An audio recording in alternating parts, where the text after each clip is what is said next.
welcome to History Through Fiction, the podcast. I'm your host, Colin Mustful, and today I am thrilled to be joined by Kristen Loesch, author of The Hong Kong Widow. Kristen, welcome. Thank you. It's so nice to be here. Well, I want to start with the context for this story.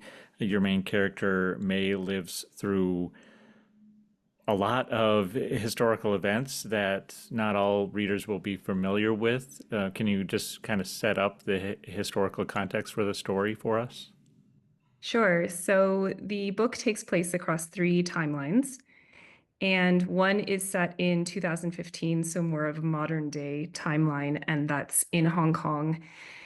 And actually, if you look at kind of 10, 15 years ago, Hong Kong, there's quite a lot politically going on. But I don't delve into that in the book. If people are interested in sort of the wider context of Hong Kong now, that's something that's worth looking into, but not the focus of this book, which is mostly the historical strands. So one of those historical time periods that the book centers on is 1930s Shanghai. And this was a very turbulent period of time in Chinese history. My own grandparents were born in the 1920s. So my grandmother was in Japan-occupied Taiwan, and my grandfather was born in northern China. And a lot of the events of his early childhood is where the inspiration for that time period, that timeline comes from. And for that reason, I really felt this personal link to the time period. It was very important to me that the book was going to be set at least partly in that decade and during the war. But in researching it, I definitely learned a lot. I mean, 1930s Shanghai, if people think of it off the cuff, it's a time of glamour and glitter and excitement, and it's just this Paris of the East kind of feeling. And there were gangsters and mafia and soldiers, and meanwhile all of this is happening, this sort of glamorous world is all taking place against the backdrop of Japan encroaching onto China and sort of invading in various steps.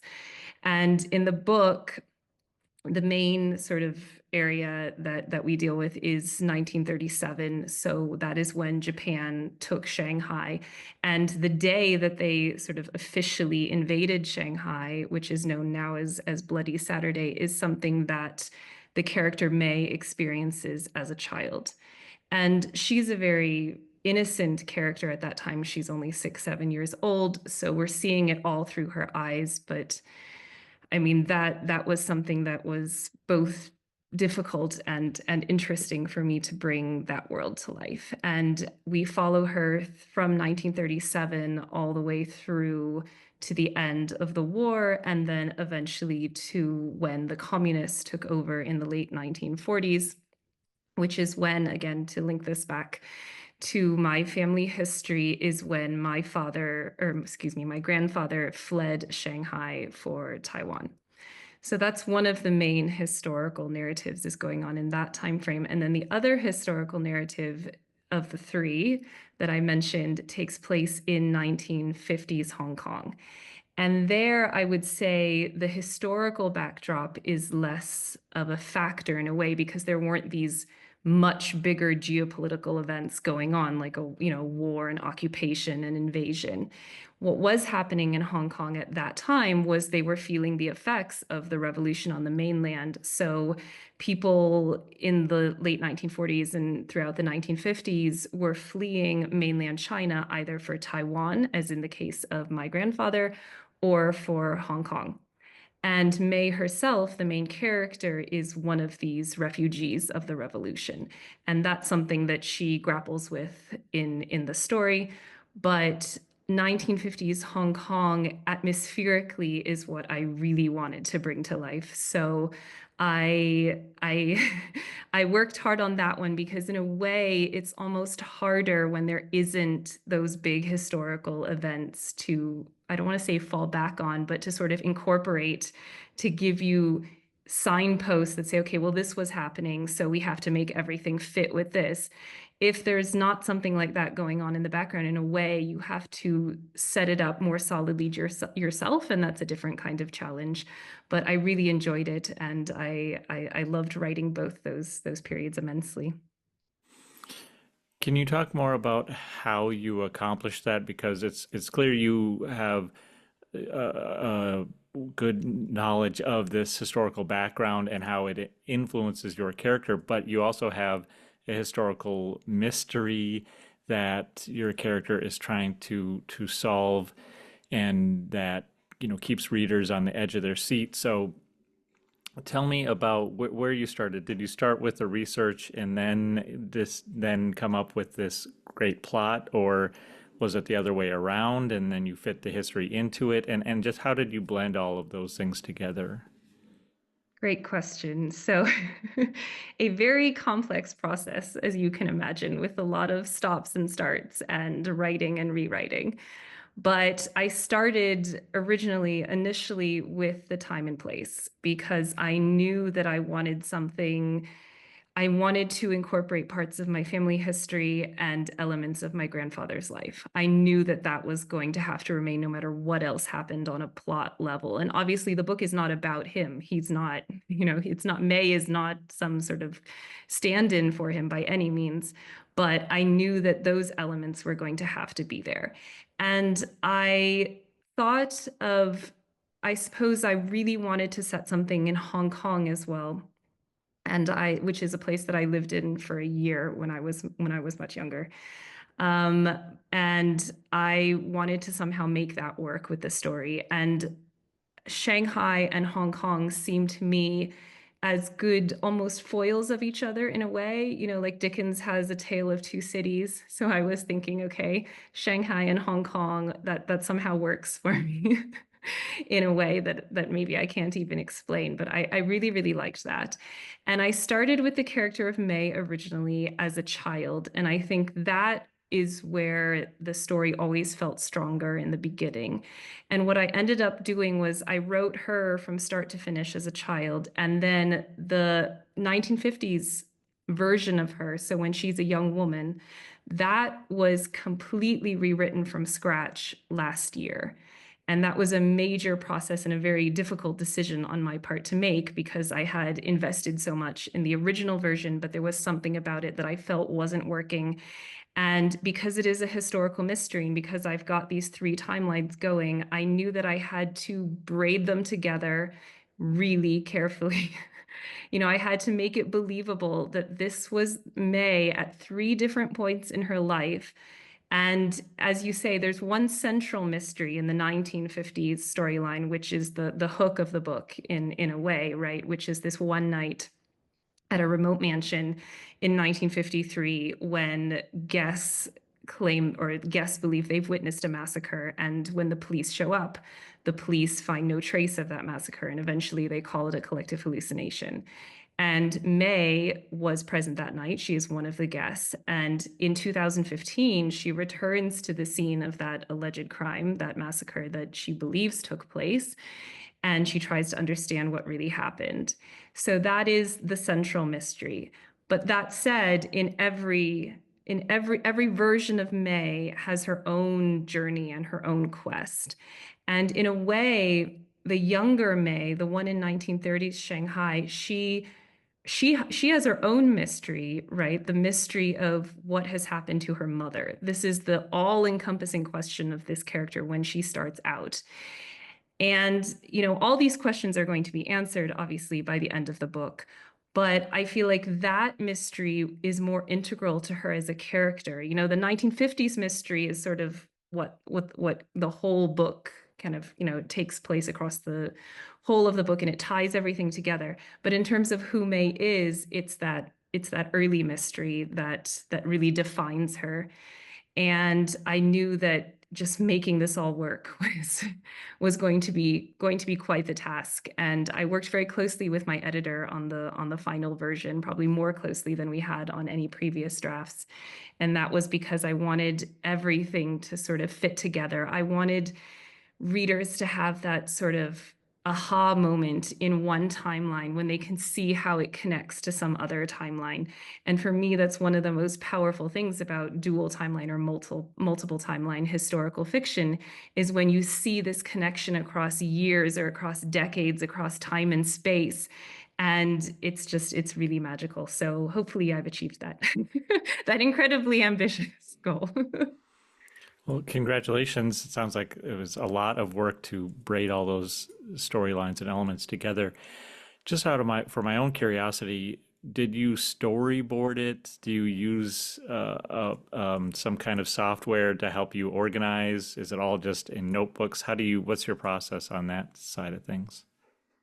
I've experimented with using various software in the past. Probably most prominently Scrivener, I think, is the one that has been recommended to me by a lot of writer friends. So I tried very hard to use it, but in the end failed.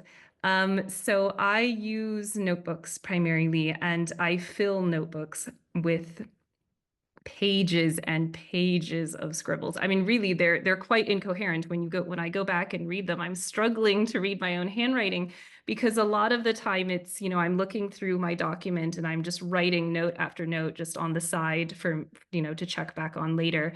Sometimes things come to me at random moments. So especially I would say when I'm not at my computer and I'm not with my kids and I'm not talking to anyone and the house is quiet, or maybe I'm outside on a walk, or maybe I'm just, sitting at the dining room table a little bit too long and staring off into space. At those moments, random things can occur and random connections can pop up. And then I'm like, okay, I have to get this down before it just slips out of my head. And so I just grab, whatever notebook is nearest. So these notebooks aren't even sort of in any sort of coherent order. And I have to get it down. I have to make sure that it's on paper so that later when I'm drafting, I look laboriously through every single notebook to say, okay, have I answered every question? Is there a plot hole that I thought of 2 weeks ago that I haven't dealt with yet because I just scribbled it down while I was in the middle of doing something else? And so it's quite the record of my writer's journey in a way, all these notebooks and the scribbles. It's quite romantic when I think about it, but the process itself is often difficult and disorganized. And in an ideal world, I would learn to use something like Scrivener to have a better method. But I guess, as with most writers, it's about just finding something that works and hoping that continues to work. I've done the same with notebooks. I'll use little acronyms to categorize notes and then forget what the Mm. acronym means. And then I'm always because I'm on the computer so often, I'll just want to hit Control F and where is this? But I can't. You just have to keep paging through the notebook. Oh yeah, I do the same thing. I use acronyms, I use shorthand. It's always like kind of bullet point, very, very ungrammatical, very disorganized, but somehow in the end it comes together. You had mentioned collective hallucination, and that made me very curious to know, is that a real phenomenon? And if so, did you study some that have happened before? So I did do perhaps too much of a deep dive into this subject, an unnecessarily deep dive. I think a phenomenon that a lot of historical fiction writers can relate to, right? You find something that's kind of interesting, even if it's only mildly interesting, and then all of a sudden you're like, I sense that I could go a lot deeper here. And then you end up way, beyond your original scope and your original vision. But there are cases where people thought where people kind of these mass hallucination things maybe they occurred. But I will tell you because I find this extremely interesting, where that's sort of the genesis of that idea. And it comes from an urban legend that I heard when I was in Hong Kong. So when I was living in Hong Kong, I was pretty surprised to discover how many stories are known by everyone. And I think that that does exist, I suppose, in America as well, but it was shocking to me because I'm American, so everything that people know in America feels, natural and normal to me, which is, how our backgrounds really color everything that we encounter. And these stories that I came across in Hong Kong were totally new. So the idea, and I was 20, 21 at the time. So the idea that, they were so widespread and people could just offhand, come up with this ghost story and tell it in greater detail than I could probably tell any American urban legend. And there was one that I heard about this is a bit of a gruesome one. I'm just going to warn you, but I'm not going to give any gory details. It's about a girl who is said to jump in front of a train. And so the train driver thinks that he, sees this girl jumping and he tries to stop the train, but he fails. He doesn't manage to stop it in time and he feels the train hit something. And everyone on the platform believes that they've seen this girl jump in front of the train. Now, to me, when I think back to the MTR, which is the subway system in Hong Kong, for some reason it never seems possible to me that you could even jump in front of a train. Like I feel like I don't remember. I don't want anyone to take my word for it. So it's definitely an urban legend. But anyway, so the girl was supposed to have jumped in front of the train and everyone witnessed it. So obviously the authorities were called and, it was a big deal. And they couldn't find a trace of the girl. So there was no body, there was no blood, there was nothing. It was just like she'd evaporated. And they deemed this a mass hallucination, as if that's kind of a normal everyday thing, as if just more people daydreaming about a girl jumping in front of a train, which I for some reason stories like this really stuck to me. And when you start asking around in Hong Kong, people will just tell you more and more and more. And eventually I became perhaps slightly too fascinated with Hong Kong urban legends, the result of which you can see in my novel. But that's kind of how it all began. Well, it's very intriguing and it makes for a great hook for a story. So, well, let's shift into some of your other work. I see that you do a lot of short story writing. Can you tell me about your affinity for short story writing and maybe some of the differences between that craft and the craft of writing a full-length novel? Ah, that's a great question. Yeah, so I've done a lot of short fiction, mostly kind of short stories, and I went through a period of writing a lot of flash fiction. And I would like to point out that actually kind of the basis of the character of May comes from a flash fiction story that I wrote a few years ago. And it's a very, very short story. It's about 200 words long, and it appeared in a flash fiction online journal called Flashback Fiction. I believe it's still up there. And I wrote this in one afternoon, which is, for writing anything in one afternoon that you can call complete is almost miraculous, both for me and I'm sure lots of other people. So it was a really exciting afternoon. I felt like, okay, I don't really want to do anything more to this story. I feel like this character is just, this works. This is great. So I submitted it to Flashback Fiction and they accepted it and they published it.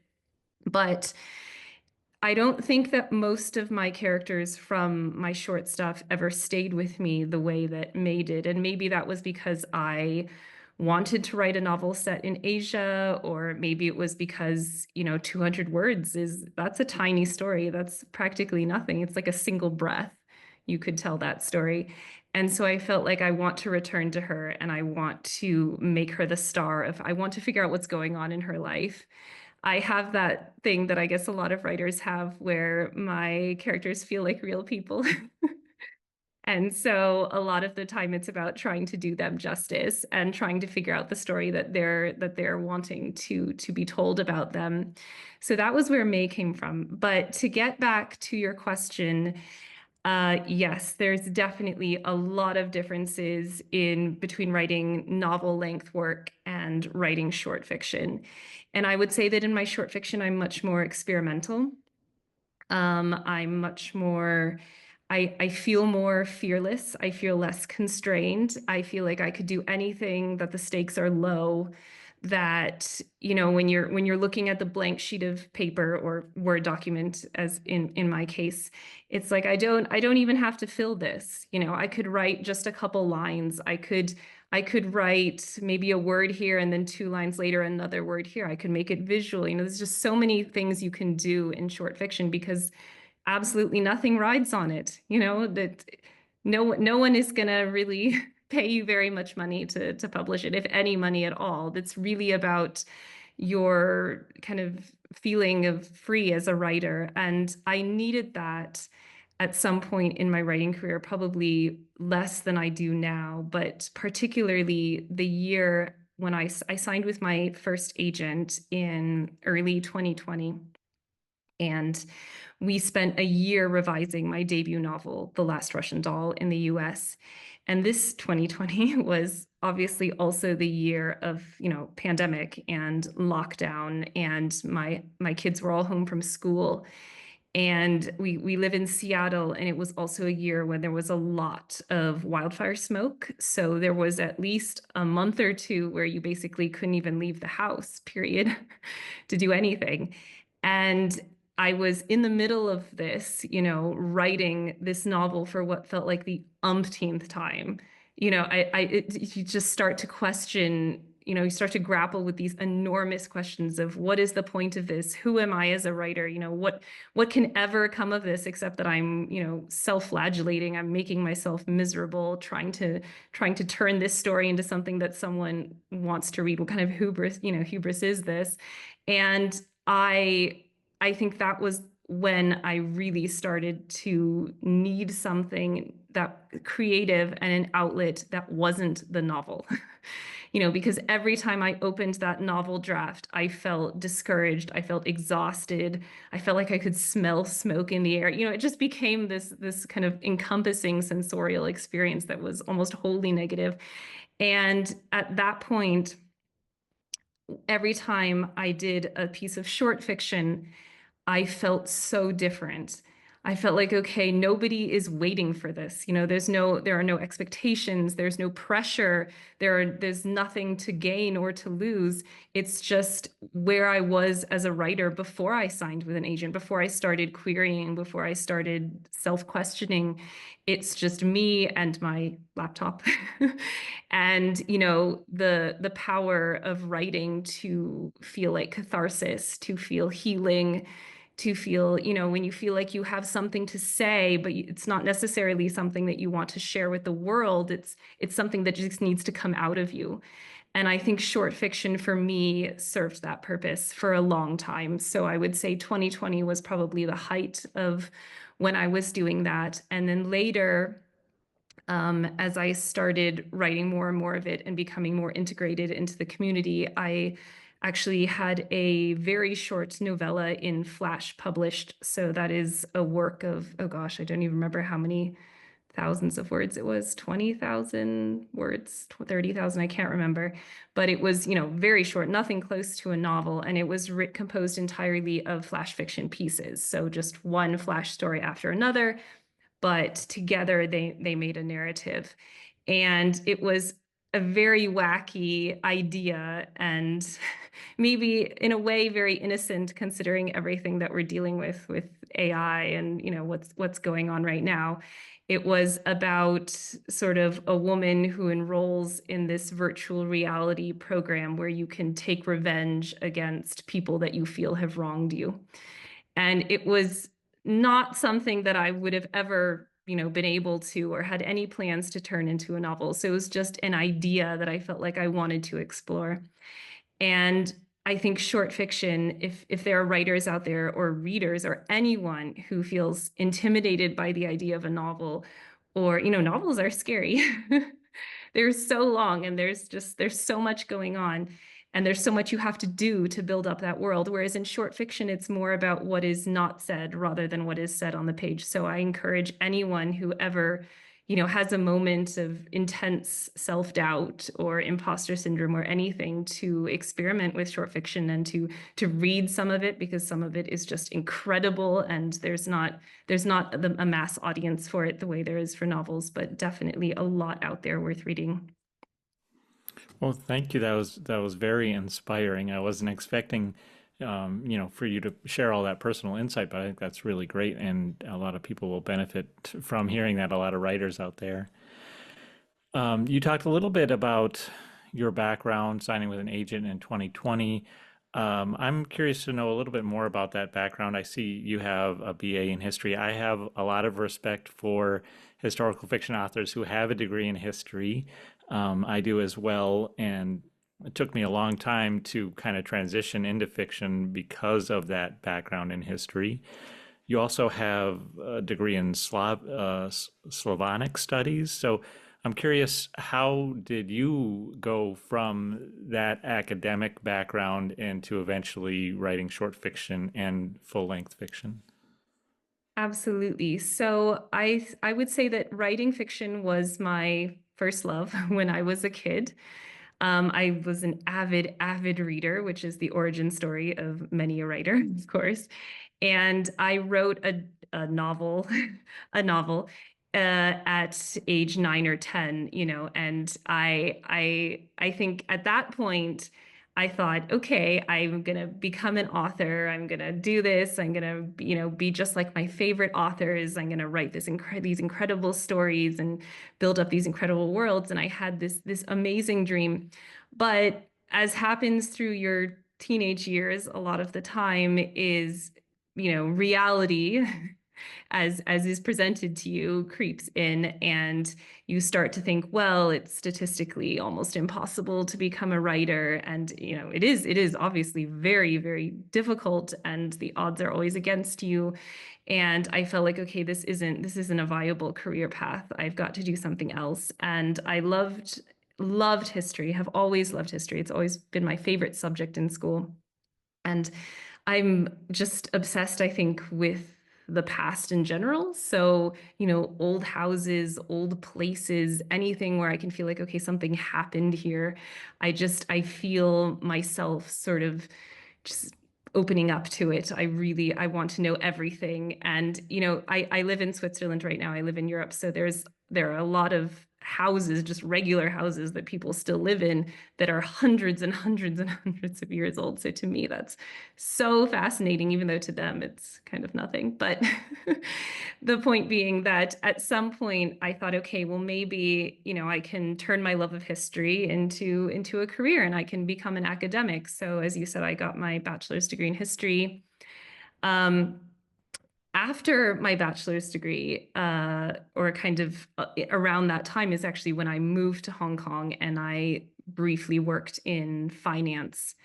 And I think the reason partly that I did that was because I was really at a crossroads in terms of, do I actually want to become an academic, even though I love the subject so much? And for people who are in academia, they can probably relate to parts of my experience, which is that, academia is it's very political.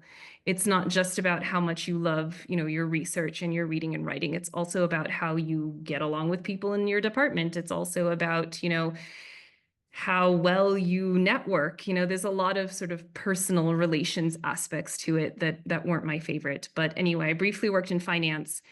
I realized that is really not the life for me. So that was when I decided to do my master's degree. I was like, okay, I'm gonna go back to my original plan to become an academic. And I did my master's in Russian, and I enjoyed that immensely. I enjoyed the research that I did. I enjoyed being a student again. I'm just someone who loves being a student, and I loved that part of it. And so I started my PhD, and I did a year of my PhD, and I could feel doubts starting to crop up. And I could feel myself sort of, asking whether I was actually going to lose my love of history by becoming an expert in history. And these were some very difficult fundamental questions. And I think being in my early 20s, as I was, early to mid 20s, as I was at the time, they start to feel quite scary. It starts to feel like, okay, I'm also getting older. The trajectory of my life cannot be changed every half year. Like I need to pick something, I need to find something that speaks to me. So there's also this added pressure. And what I did after my first year of my PhD, I knew I had a lot of PhD work to do, but instead I decided to take a mini vacation. And what I did was I signed up for a 2-week creative writing course at Oxford. So I was living in England at the time. And I decided I'm just going to sort of head off to Oxford for a couple weeks and do this creative writing course totally out of the blue, like relating to nothing that I'm currently doing right now. I just need to get out of my department. I need to, put down my books. I need to do something different. And I attended that course, and it was very short. Like I said, I think it was only 2 weeks, possibly 3. And the workload was light. And, there were a lot of people who were just there to have a good time. And it was a good time. But in that course, I started writing the very opening bits of a novel set in Russia. So I said, okay, I mean, would have written about anything, but I had all this pre-existing knowledge about Russia, being in the midst of studying it. I thought, well, this is, lower effort than something else might be. So I set the opening chapters there. And that was a turning point for me. I loved it. And I thought, okay, the PhD is just it's all wrong for me. I've got to find something that I really, really want to do. But what I did was I pulled out of my PhD program, but I then got pregnant with my eldest child, and my partner and I just made the decision that I was going to stay at home for a bit and be a stay-at-home mom because I hadn't decided, career-wise, I was in flux. I was in the middle of, this at this crossroads. And so I stayed home with him, and I stayed home with I had another child 2 years later. And that creative writing dream was sort of slipping away a bit in a way, as I had 2 young kids and they took up all of my time and all of my energy. But then I was on a drive when my now middle child, who is about to turn 10, when she was almost 2, we were living in Seattle by that time, and we were driving down to Mount Rainier. And I was just fiddling with the radio, and I heard an interview come on with Tamora Pierce, who was my childhood favorite author and who inspired me to write that early draft when I was 9 or 10.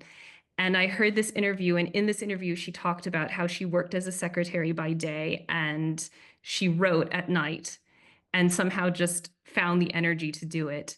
And I thought, okay, I'm going to do it. I'm going to find any pockets of time that I can, and I'm going to start writing. I'm going to somehow, try to bring this impossible dream to life. And that's kind of how it began. I started drafting a novel that never came to anything, and then I drafted another one, and I wrote another one, and that was the one that I signed with in 2020 with that agent. So that was a very, very long answer to your question. I apologize. No, no need to apologize. I mean, it's very interesting, and congratulations on just sticking with things, with, coming up against some barriers, and just trusting yourself to keep going and keep finding out what works for you and finding that path. And I think that there's a lot of disillusionment for writers, for people who want to kind of get to the place where you're at now. It's not an easy path, and you run No. into a lot of really difficult decisions. So I think it's really important for people to hear what each of us has to go through to get through all that. Yeah, that's a really interesting point actually. There's challenges at every stage of the journey, I think, and the challenges shift as you kind of move from stage to stage. And I think there is always the urge at every stage to look at other people, people who are more successful than you or people who are doing things different than you and compare yourself to them. And not really in a sort of jealous way, but more in a sort of your inner critic rears up and is just looking for ways to beat you over the head. So, look how well this writer is handling social media, or look at how incredibly, transformative this person's novel was, or all these thoughts come up. And I think there have been a lot of low points along the journey, along my journey, that people don't necessarily see because I don't share them. I'm very private on social media. I'm not very active at all. But there have been a lot of challenges. So if you see all the successes, I think it's important for writers and readers and just people in general to know there's always two sides of it. Well, Kristen, I feel like I could listen to you all day. We could Oh, put that's on a lovely. whole lecture series or something. But I'm going to wrap things up. Congratulations on the Hong Kong Widow, and thank you so much for joining me today to talk about your newest novel. Oh, it was my pleasure. Thank you so much.